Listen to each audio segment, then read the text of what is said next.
Alright guys, so I want to give you a little update. Let me fix the camera here.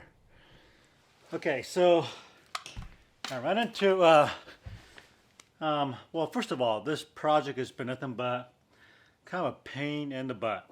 And what made it such a pain in the butt is just trying to figure out the right adapter, to take the upper and lower out. And I've had to take each of these out or back it out just a little bit because this what do you call this yoke, it's not flat like this. It's kind of tilted like this, so when you're trying to press the ball joint into the yoke, it goes in crooked. So let me explain the issue here. This upper part of this knuckle there was probably a good 3/8 of an inch gap between this and the yoke, and it was just spinning. And then after trying to use a jack and all these other contraptions, I just couldn't get this thing to seat in there very good. So then I used the ball joint service tool, and I put one adapter up here to put pressure down on the ball joint. Okay. And then on the bottom here, because the bottom has this opening, what I did was I put a long socket through the bottom. Okay. So it looks, yeah, this has been my night. Just been fighting that thing all freaking night. Okay, so then I took the socket, got it in there. Now I'm going to tighten up this press. Okay, so what I did was I basically I sucked this knuckle up into this yoke. I don't know if you guys can see this. Basically, when you tighten this down, I'm trying to suck this knuckle up into the yoke so that to take up that gap that was there earlier. And then when I did that, made this nice and tight, I was able to put a ratchet on this socket and then tighten it, and then that was enough to hold that bolt steady so I can get it tightened down to 70 foot-pounds. So anyways, if you guys run into this issue, just remember this little trick right here. If you guys have a better method, then I'd love to hear about it, but this is kind of my MacGyver ingenuity. So there you go. Hey guys, welcome back to the Wagon Family Garage, and today we're going to be replacing the upper and lower ball joint on my 07 JKU. Now my ball joint is in good shape, the current ball joint, there's nothing wrong with it, but the reason why I'm replacing it is because I'm having a little slight alignment issue, and the only way to correct the camber on these Jeep is by replacing your ball joint. So on these Jeeps, if you have a toe issue or a caster adjustment, that can be done with either the control arms or through the drag link by adjusting the outer tie rods. But when it comes to the camber, the only way to correct your camber issue is with an offset, ball joint. Now this particular one is made by Moog, and this is part number K100056, and this is the half a degree ball joint. So when you install this, you can put it at a positive or a negative angle. In my case, I've got my entire Jeep turning to the passenger side, just pulling that passenger side, excuse me, and to make it go straight, I got to add this 1/2 inch offset ball joint to the negative side. So if you can think of my passenger side is straight right now, and my driver's side is slightly tilting to the passenger side. This is over exaggeration, by the way. And to get it straight again, I'm putting in a 1/2 degree camber, and hopefully that will bring the ball joint, excuse me, replacing with a 1/2 degree ball joint. It should bring my camber from this to square. And in the Jeeps, ideally you want your cambers to be at 0. Okay, so let me just show you guys a little comparison between a normal ball joint and a ball joint that's with a 1/2 degree offset. So this is what your typical, I don't know if you guys can see this, this is what your typical ball joint looks like. It's pretty square, there's no angle to it, it doesn't look kittywampus.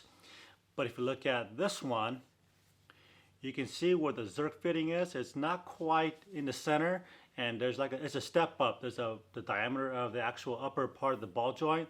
Then there's another step down right here that's a little bit off-centered. You see that? It kind of goes this way a skosh. So that's how you know if you have a an offset ball joint in your Jeep. Okay, so to do this job, it's not too difficult, but you do got to take off your brakes, rotors, basically everything that's tied to your steering knuckle, your axles, all that's got to come out. So anyways, let's go ahead and get started. I'm going to just put a time-lapse video on me pulling everything apart, and then once we get to the actual pressing or pressing out the old ball joint and putting the new ones, we'll get back to the video.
There's a little flat spot right here on top of this knuckle, and that's really where you want to hit it.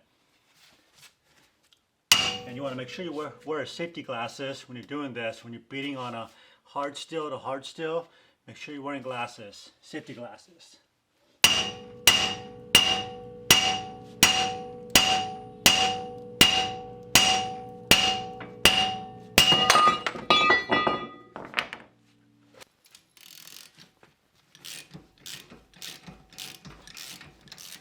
There it goes. Okay.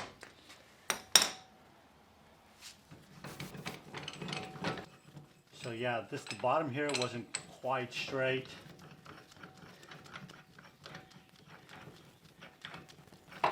Now taking it off, it may not be so critical that it's perfectly square, but when you put it on, you want to make sure that this thing goes on straight. Otherwise, it's going to go in all kittywampus.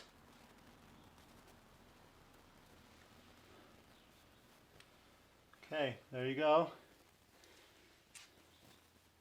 One down, two to go. Or one down, one to go. Alright, so just a quick update. I was having a really hard time pressing this ball joint in there straight. So what I did was I grabbed one of these adapters, set this on top, and just kind of tapped around slowly in a circular motion. And as you can see, I'm 99.9% there. So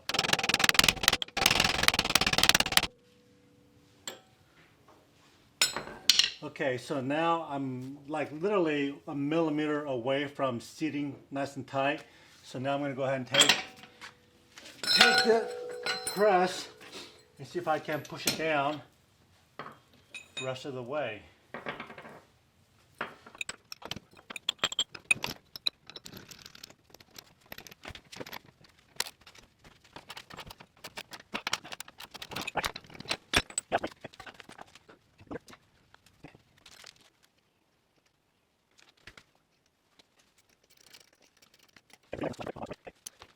Alright guys, so I think that's pretty much all there's to it to getting the ball joints on here. The toughest part is fill-farting with that ball joint press. And because of the upper knuckle on this particular one, I don't know about you guys, but my wheel hub or the knuckle is I couldn't get the bottom adapter to sit straight. Because that little bracket that comes up the yoke is it's on an angle. So every time I press it down, the whole ball joint would basically go on an angle. So as you guys saw, the best way to get that ball joint in was literally put the adapter on top of the ball joint and hammer it down, around the edges. And that went down, relatively painless. It was, yeah, and then there was about, I don't know, maybe about a millimeter left at the very end. That's when I actually pressed it down with the ball joint press. So anyways, I hope this was helpful for you guys. This is my first time doing a Jeep, and it wasn't that horrible. So now I'm going to go ahead and put the truck back together, and if you guys have any comments or questions, leave me those messages down below. And if you guys have a different way of doing this, let me know. Again, this is my first time doing this the ball joint, and I would love to hear your guys' feedback on how I could have done this a little bit differently. So until next time, we'll see you guys in the next video.